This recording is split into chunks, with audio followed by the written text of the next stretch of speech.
Solving Prius camping issues the old-fashioned way by asking those who know. Howdy again, folks. Rick from the Boondocking Bears, and it's all about solving problems. And in this video, we're tackling AC power, refrigeration, and a generator for Class P camping. That's the Prius class style of RV travel. So let's get to it. On with the show, this is it. So a few weeks ago, I had the pleasure of meeting a YouTube channel subscriber at the Toronto RV show, and that was the second channel subscriber I'd met. A few years earlier, I'd met a local fellow here in Niagara Falls, another subscriber who camps with his wife and a dog. He travels very similar to how I do, well, except for the wife part. Anyway, great fellow, and we run into each other regularly here in town. So I'm 2 for 2 in meeting terrific people, all because of this channel.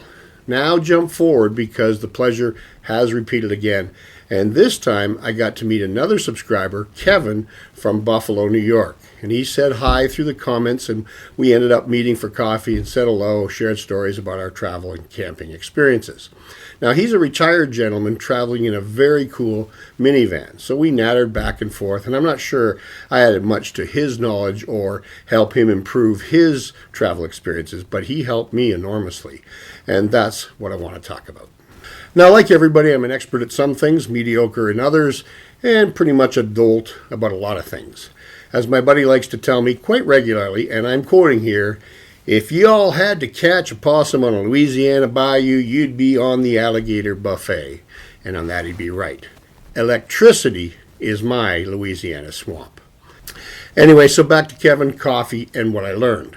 Now, almost the first thing out of my mouth after saying hello was asking the question that has flummoxed me since beginning the Prius adventure. I use a CPAP machine when sleeping, and powering it in a Prius has been a problem. Now, I have an older model CPAP that doesn't support any battery pack or 12-volt connection. So I need 110 volts in the car or spend a fortune upgrading the CPAP. Now, obviously, if I camp at a site with electricity, that's not an issue. But for boondocking, well, the lack of AC power is definitely a boondoggle. So Kevin to the rescue, and here's how it went down. So earlier, I bought this little gizmo in anticipation of the problem. It's called a K3 kilowatt electricity monitor that measures everything electrical about an appliance or a light or a CPAP machine, whatever you want to have plugged into it. Now, I bought it because my CPAP machine's bottom electrical label was so worn it couldn't be read. So I had no idea what power requirements it needed. But after plugging it into this little doohickey, it gave me that information, and armed with that, I could now explore how to wire up the Prius. So that was the easy part. The trickier end was knowing what size inverter to buy to support the CPAP and maybe a laptop at night. All I knew for sure is that I wanted a Pure Sine Wave Inverter that would power and protect my laptop and other stuff, as opposed to a less expensive modified sine wave inverter. Enter Kevin, explaining the CPAP startup surge and operating readings from my little kilowatt friend here. He said a 1,000-watt inverter would supply all the power needed and then some. Now, I already knew the Prius power system would only support up to a 1,000-watt inverter. So now, for a few $100, I was all set. Wiring into the 12-volt Prius battery, which in turn is charged by the big 230-volt Prius battery, which in turn is charged by the engine, and bingo, virtually unlimited AC power on demand. Now, to just do it. Or as my gal pal in Texas says, well, bless your heart, Mr. Handyman. So next, refrigeration in the Prius. Now, Kevin brought along the 12-volt refrigerator he uses when traveling. It's the Dometic CF18DC refrigerator freezer, and apparently it's very popular among the van and car camping niche of travelers. They love it because of its size, power efficiency, and price. Kevin just plugs it into the van cigarette lighter, and bam, cold food storage. Now, it's impressive in size to fit behind the passenger front seat of the Prius. Kevin gets a day or two of power from the van with the engine off before killing the battery. But again, with the Prius, the engine battery cycling thing will extend that until there's no gas left in the car, which would take forever. So if I want to upgrade from the cooler I have now, I know how to do it, And if you shop around, they can be had for as little as about $410 US. Now, incidentally, this fridge has a separate insulating cover to fit over that dramatically improves the unit's efficiency.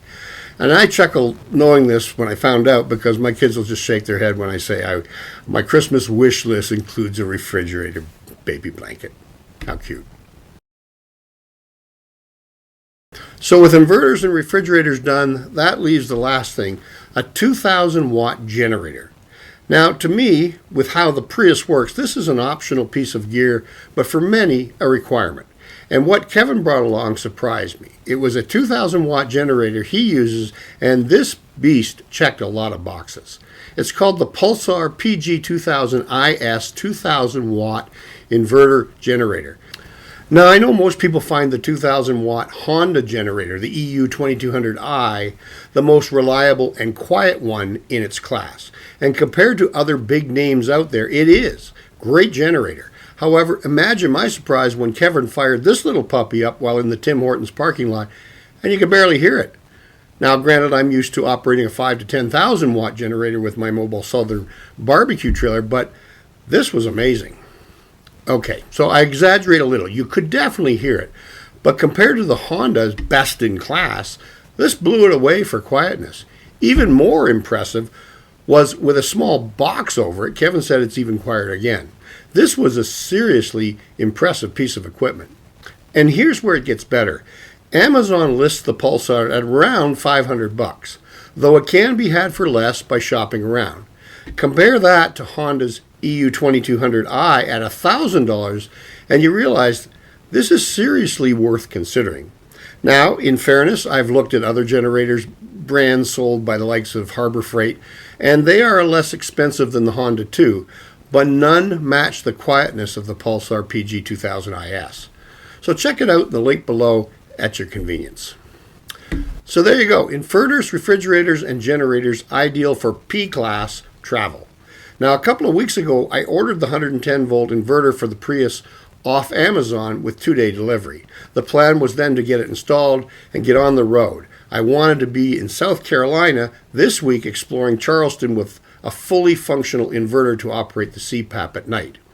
Alas, Amazon shipped the inverter via Canada Post, and as Canadians know, the postal workers are staging rotating strikes throughout the country, and my package has still not arrived. Tracking it shows it about 30 miles from here, but it may as well be in Timbuktu for all the good that does me. So I'm kind of grounded until it gets here and have it installed. Not the end of the world, but an annoyance to be sure. So I hope this helps some folks interested in the Prius camping style of travel. And as always, smile, enjoy, be charitable, and talk to you again soon. Thanks for watching.